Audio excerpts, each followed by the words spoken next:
Ok, je vous reprends, guys.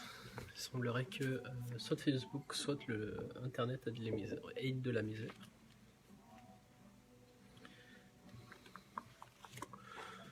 Ok, je vais essayer d'attendre que du monde se représente.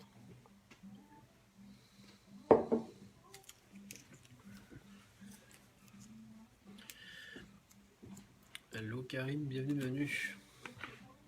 Donc, désolé, le live a planté, c'est des choses qui arrivent. Soit Facebook, soit Internet avait de la misère. Fait qu'on va reprendre là où j'en étais. Fait que ça, j'étais. Hello Marine, bienvenue. Donc on était sur Emblem of Photo, donc Returns en fait. Donc c'est un one shot finalement qui va se concentrer sur 3 histoires.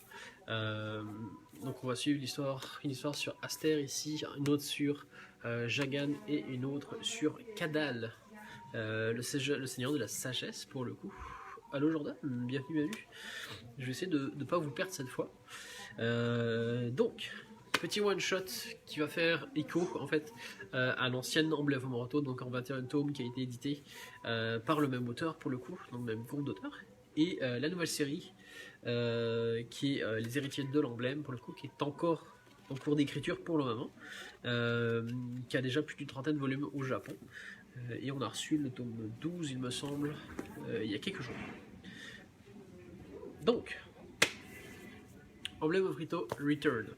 Donc réédition, le livre est quand même SCP comme je disais. Il y a pas mal de pages couleurs qui sont très très cool. Donc celle-ci, plusieurs pages de même qui sont très nice en fait. Si vous connaissez en fait comment l'univers autour de Dragon Quest, vous allez être servi. Si vous avez lu le manga, ça va être encore meilleur en fait, tout simplement. Fait qu'on va suivre l'histoire de Aster, qui est une histoire qui va le plus se rapprocher des œuvres de la suite qu'on a présentement, en fait, qui décide de refléter un peu sa féminité, justement, pour justement tout faire, en fait, pour devenir le nouveau héritier de Roto. Donc, à savoir que l'héritier de Roto, en fait, se transmet de génération en génération. On va suivre l'histoire de Jagan ici, qui est, je dis pas qui sait si vous n'avez pas lu les mangas, mais on va suivre en fait son ascension pour devenir un seigneur du mal, en fait, tout simplement. Je vais vous montrer les pages couleurs. Il y a quelques petites pages avec quelques petits résumés aussi, si vous êtes un peu perdu au niveau de l'histoire. Donc encore une fois, des belles pages couleurs. Michel resalue, oui, ben remercie pour le coup. Puis pour le coup, chaque début chapitre qui obtient une page couleur. Encore ici.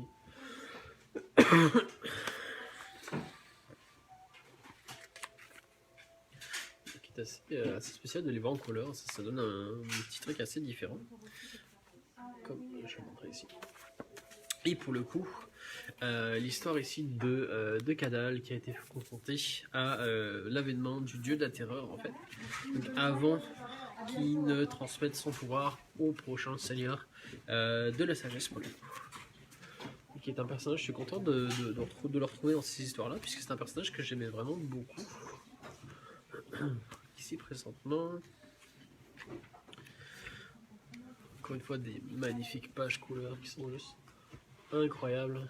Notamment avec le soleil qui refait un peu le symbole de Roto pour le coup. Et un des personnages que j'adore, le roi dragon, qui est juste magnifique.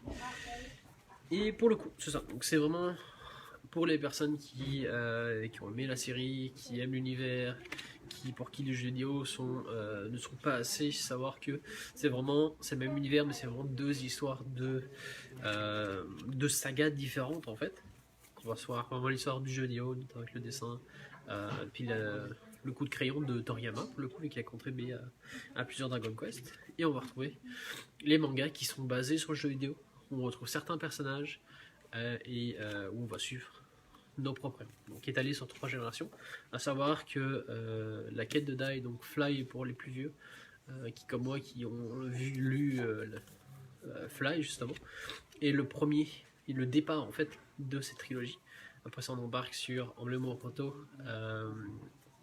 la série de 21 tomes, et le dernier en date qui sont les héritiers de l'emblème, qui sont tous écrits, les 2 derniers sont écrits par le même auteur, qui est l'auteur qui dessine celui-là justement, et qui à date est composé de plus d'une 30aine de volumes, comme je disais tout à l'heure, au Japon pour le coup. On change de thématique, fait qu'on sort carrément du shonen, et on se dirige dans le shoujo, notamment avec Cool Game. Donc ici, donc c'est une série shoujo médiévale, quelque chose qui n'est pas très courant. Et petit plus en fait, c'est une série qui est écrite par l'auteur de La Fleur Millénaire, pour le coup. Donc c'est sa nouvelle série, tout simplement. Donc on va suivre l'histoire d'une princesse qui va se faire en fait, qui va subir un mariage arrangé. Mais pas n'importe quel mariage, puisque ce mariage va servir à consolider les relations entre 2 pays pour le coup. Et il s'avère qu'elle est appelée justement à marier le roi du pays en question pour devenir sa reine. Le problème, c'est qu'une fois arrivée sur place, en fait, elle est obligée de venir accompagnée que d'une seule servante et rien. Pas de protection, pas de garde, pas de représentant, juste elle et une servante. Donc, ce qui va se passer, c'est que elle et sa servante, en fait, pour sa propre sécurité, donc la sécurité de la princesse, qu'on n'est pas vraiment très sûr en fait de la pertinence puis de l'intégrité que la princesse va garder une fois mariée pour le coup, elles vont changer leur place, tout simplement. Donc la princesse va devenir la servante et la chevalière en fait protectrice de la servante qui sera à son tour qui deviendra justement la princesse. Donc il s'avère qu'une fois escorté à ce fameux royaume, en fait, on va découvrir en fait qu'il y a anguille sous roche et que le problème c'est que ce roi-là, en fait, ce pays-là a plusieurs reines. Alors, pas exactement, mais plusieurs prétendantes au titre de reine, en fait. Il s'avère que toutes les autres prétendantes, en fait, avant elle, finalement, avant notre princesse, sont en attente en fait d'approbation du clergé. Donc, le roi qui a succédé il y a peu en fait, donc qui a pris contrôle du trône il y a peu suite au décès de son frère, attend la confirmation du clergé justement pour pouvoir nommer sa princesse. Le problème, c'est que on va se rendre compte en fait, c'est un peu dans le style de Game of Thrones où il y a beaucoup d'enjeux politiques, beaucoup de coups bas à la cour justement, où dans le fond la place n'est pas sûre et que personne ne se fait vraiment confiance en fait, tout simplement. Et l'histoire commence en fait sur le fait que on voit un peu le dessin en avance de chaque reine en fait, tout simplement, jusqu'au moment où on tombe sur notre princesse en larmes, en fuite, probablement de ce royaume-là. Donc on essaye de voir, notamment avec une main ensanglantée, donc c'est vraiment les 3 premières pages du manga, et on essaye de voir toute la suite, le pourquoi du commun. Très très cool. On sent que l'auteur maîtrise son sujet. Donc c'est une thématique qui ressemble pas mal à La Fleur Millénaire. Donc on est toujours dans de la royauté, dans un trône. Il est toujours question de jeu de puissance, jeu de pouvoir. Et notre princesse qui va essayer de faire un peu sa place, sans vraiment, en fait, vu qu'elles ont échangé leur place, dans tout ce concept-là. Donc c'était Cold Game. C'est le premier tome, donc ça va être une petite série. C'est toujours en cours d'écriture, il me semble. Puis c'est écrit par l'auteur de La Fleur Millénaire, pour le coup. On va terminer avec le meilleur pour la fin. Donc une lecture que j'ai faite en arrivant. Donc c'est du shonen. Donc on va parler de Tokyo Shinobi Squad en fait. Donc c'est un auteur qui n'est pas connu. Donc c'est son premier manga. Donc du moins son premier manga traduit. Ça tombe bien parce que ça surfe un peu sur la vague de Cyberpunk, donc le nouveau jeu qui va sortir en fait. Notamment on va suivre plusieurs. Donc on a ici Jin en fait, qui est un shinobi dans le fond, qui vit dans Tokyo où il y a eu une réforme en fait gouvernementale justement pour ouvrir le pays en fait. Il s'avère que le pays s'est ouvert au reste du monde, donc aux 3 puissances, donc la Russie, la Chine et les États-Unis, via une espèce de train en fait qui voyage les trois, ce qui a fait que Tokyo est devenue une ville sans foi et sin loi. Donc c'est vraiment devenu un coupe-gorge où la délinquance a vraiment explosé, le crime également. Et on va suivre l'histoire de notre jeune héros ici, donc qui commence, donc ici de même en fait, qui se fait poursuivre en fait, tout simplement. Je vais te montrer. Donc ça commence sur une course-poursuite avec notre héros qui finalement se fait sauver par notre héros principal. Donc Shinobi qui va le sauver, il va le remercier et il va lui expliquer un peu que le pourquoi il est chassé en fait, c'est parce qu'il protège un rouleau, donc un robot de Shinobi en fait, qui l'a juré à son père, qui est venu avec son père, puis il a juré à son père justement de le protéger à tout prix en fait, tout simplement. Et du coup, notre héros va le prendre un peu sur son aile, va le protéger, puis il va essayer de... je peux vous montrer, c'était un peu rapide. Et il va essayer justement de l'aider dans sa quête. Donc, le truc, c'est que pour le coup, notre héros n'a pas fini de... donc le jeune garçon n'a pas fini de se faire poursuivre par le gang en fait qui poursuivait justement pour mettre la main sur ce rouleau-là. Et Jin, notre héros, va le prendre sous son aile. Qui va décider de tout faire pour le mettre en sécurité et retrouver son père pour le coup, et que c'est pas mal sa mission. Allô à tous ceux qui nous rejoignent, n'hésitez pas à vous manifester, hein, je parle, mais n'hésitez pas. Et il s'avère que chaque shinobi, qui sont plusieurs en fait, tout simplement, si vous retrouvez la page qui montre, ils sont plusieurs. Hop, ici on a un petit résumé. Et il s'avère qu'ils sont plusieurs à orchestré en fait dans ce métier. Il s'avère que c'est un métier qui est revenu au goût du jour puisque les puissances, les politiciens refont appel à eux comme étant des shinobi, des ninjas, des guerriers de l'ombre tout simplement. Donc on va lier un petit côté technologique aussi, notamment avec les fameuses techniques, donc la technique de notre héros. Donc d'une main il a une technique qui s'appelle les répulsifs, donc tout autour de l'aimant, et la deuxième, donc la main gauche, qui est le foudroiement. Très très cool. Je peux vous montrer. Donc vraiment un shonen très prometteur pour un premier manga de l'auteur. Il s'avère que ça n'hésite pas à montrer des choses. Je peux vous montrer notamment, comme je vous dis, donc c'est vraiment un personnage mineur, mais l'auteur n'a pas peur de mettre des scènes un peu plus violentes, un peu plus trash, un peu plus gore. C'est que c'est vraiment un shonen un peu plus sombre que ce qu'on peut avoir l'habitude de lire, avec des passages vraiment très très très stylés. Fait que ça, donc notre héros va prendre ce jeune homme sous sa protection et va lui proposer de rejoindre son squad, en fait, donc sa famille pour le coup. Et il va s'avérer que notre jeune garçon cache un potentiel assez soupçonné, tout simplement. Donc très très cool, premier tome d'un nouvel auteur, c'est un beau petit début, un mangaka et un shonen qui promettent vraiment d'en mettre plein la vue. Personnellement je suis conquis, littéralement. Donc, Tokyo Shinobi Squad, on peut très clairement voir la petite référence, l'influence que potentiellement le papa de Naruto a eu sur l'auteur. Alors, le meilleur selon moi, enfin, les meilleures lectures. Alors, un livre que j'ai lu, mais un autre que je n'ai pas lu, puisqu'il est arrivé entre temps, à savoir Trait pour trait de d'Akiko Higashimura, donc, qui est l'auteur de Princesse Jellyfish, qui est une auteure que j'aime vraiment beaucoup, notamment pour Princesse Jellyfish, que j'ai vraiment bien aimé.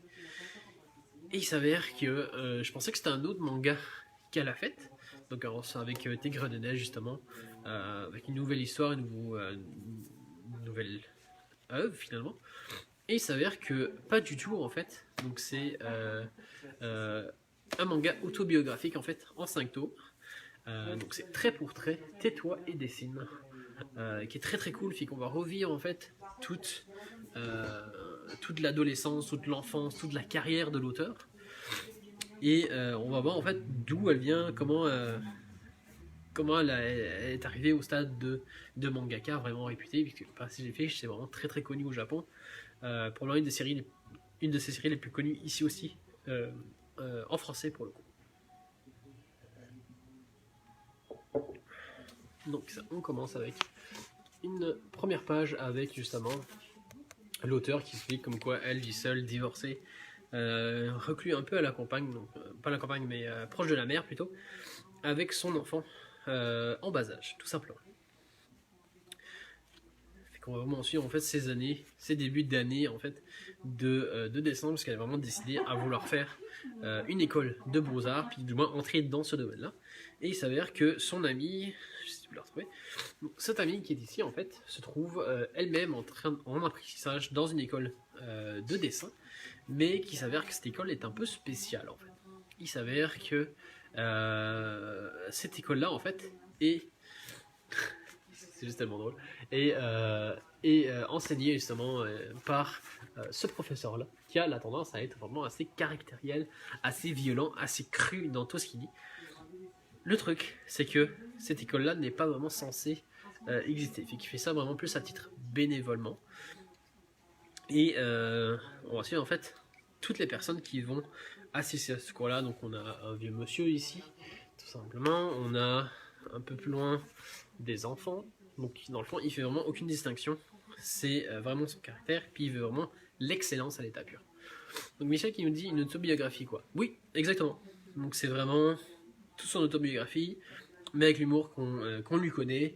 Et on va voir en fait que sa vie n'a pas juste été remplie de succès, puis qu'au début c'était très compliqué pour elle. Notamment en fait qu'elle a pas mal échoué à plusieurs entrées, à plusieurs collèges. Donc qui est très cool. Donc trait pour trait, Dessine et tais-toi, qui est une série en 5 volumes sur l'auteur de Princesse Jellyfish, donc Akiko Higashimura, qui soit dit en passant n'est pas son vrai nom, qui est un nom d'artiste qu'elle a pris. Donc c'est bien Akiko, mais son nom de famille est différent. C'est dit dans l'histoire. Attendez, je vous retrouve ça. C'est...